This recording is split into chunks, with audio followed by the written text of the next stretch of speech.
I can't wait to tell this story to my co-workers, Stanley thought. How amusing they'll find it. Oh, won't we all just laugh and laugh at the time I thought everyone had gone missing. Stanley cradled the bucket in a gentle embrace, protective yet delicate, assertive yet compassionate. Stanley clutched the bucket tightly to his chest and entered the door on his left.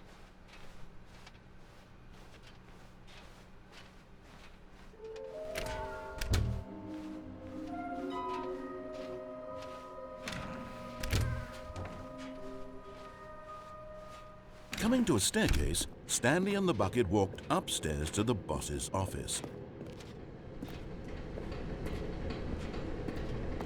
But Stanley just couldn't do it. He considered the possibility of facing his boss, admitting he had left his post during work hours. He might be fired for that. And in such a competitive economy, why had he taken that risk? All because he believed everyone had vanished? His boss would think he was crazy. And then something occurred to Stanley. Maybe, he thought to himself, maybe I am crazy. He looked down at the bucket in his arms. Am I crazy? He asked the bucket. The bucket returned his gaze, but said nothing at all. That's strange, Stanley thought. Usually the bucket is a source of guidance and wisdom for me in difficult times such as these. He held the bucket close, yet felt none of its familiar reassurance and comfort. And that's when Stanley realized, this isn't my bucket. It's just a normal, everyday bucket. Someone else's bucket, perhaps. How did I end up with someone else's bucket? This is all terribly wrong. Surely no good would come from this. Who knows what sorts of bizarre hallucinations Stanley might experience without the psychologically grounding presence of his bucket. And indeed, now he noticed that the rooms were repeating, which was, of course, very odd. And now he felt himself floating off the ground. Oh, gracious, he exclaimed. Without my bucket, I've gone truly mad. Where is it? I must find it.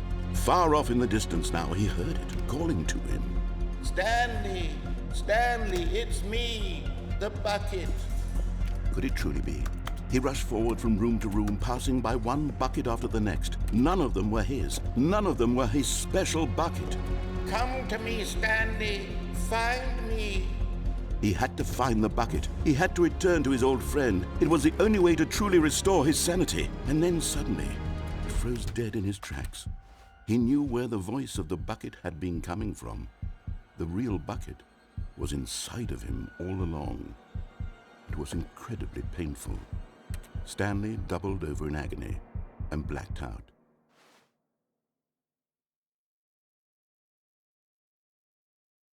This is the story of a woman named Mariella. Mariella woke up on a day like any other. She arose, got dressed, picked up her bucket of comfort and security, and walked to her place of work. But on this particular day, her walk was interrupted by the body of a man who had stumbled through town, talking and screaming to himself, and then collapsed dead on the sidewalk. Right away, she knew what the problem was. This man had no bucket. Of course he'd gone mad, ranting and raving about a narrator describing all of his actions and how everything is predetermined and free will is an illusion and it's all just a video game. It could all have been prevented if only he'd taken his bucket with him. Perhaps he didn't even realize he'd forgotten his bucket at home in the first place. How cruel the world can be, Mariella thought, and she hugged her own bucket even tighter. But of course, she had no time for this. There were a myriad of confusing problems she would soon have to confront at work, for which her bucket would provide absolute guidance and total clarity on everything. Heck yes, she thought to herself, my life kicks ass. And she backflipped all the way to work.